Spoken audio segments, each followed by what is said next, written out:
वज़ीर-ए-आज़म शहबाज शरीफ ने कुवैत के वली अहद शेख सबा अल खालिद से टेलीफोनिक राबता करके मशरिक़ वस्ता की सूरत हाल पर तबादला ख्याल किया। अपनी गुफ्तगू के दौरान वज़ीर-ए-आज़म ने मशरिक़ वस्ता में जारी बहरान के दौरान कुवैत पर हमलों के नतीजे में होने वाले जानी नुकसान पर अफसोस का इजहार किया। उन्होंने इस नाजुक वक्त में कुवैत की क़यादत और अवाम के साथ पाकिस्तान की यकजहती और हिमायत का आदा किया।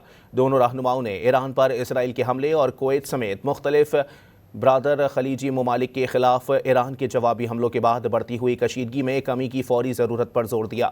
वज़ीर-ए-आज़म ने इस बात का आदा किया कि पाकिस्तान सिफारतकारी पर जोर देता है और तमाम फ़रीक़ैन पर जोर दिया है कि वो ऐसे मज़ीद इक़दामात से गुरेज करें जिससे कशीदगी बढ़े और ख़ित्ते के अमन व सलामती को नुकसान पहुँचे।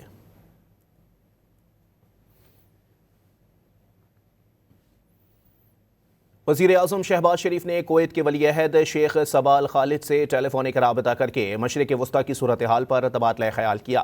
अपनी गुफ्तगू के दौरान वज़ीर-ए-आज़म ने मशरिक़ वस्ता में जारी बहरान के दौरान कुवैत पर हमलों के नतीजे में होने वाले जानी नुकसान पर अफसोस का इजहार किया। उन्होंने इस नाजुक वक्त में कुवैत की क़यादत और अवाम के साथ पाकिस्तान की यकजहती और हिमायत का आदा किया। दोनों रहनुमाओं ने ईरान पर इसराइल के हमले और कुवैत समेत मुख्तलिफ ब्रादर खलीजी ममालिक के खिलाफ ईरान के जवाबी हमलों के बाद बढ़ती हुई कशीदगी में कमी की फौरी ज़रूरत पर जोर दिया। वज़ीर-ए-आज़म ने इस बात का आदा किया कि पाकिस्तान सिफारतकारी पर जोर देता है और तमाम फ़रीक़ैन पर जोर दिया है कि वो ऐसे मज़ीद इक़दामात से गुरेज करें जिससे कशीदगी बढ़े और ख़ित्ते के अमन व सलामती को नुकसान पहुँचे।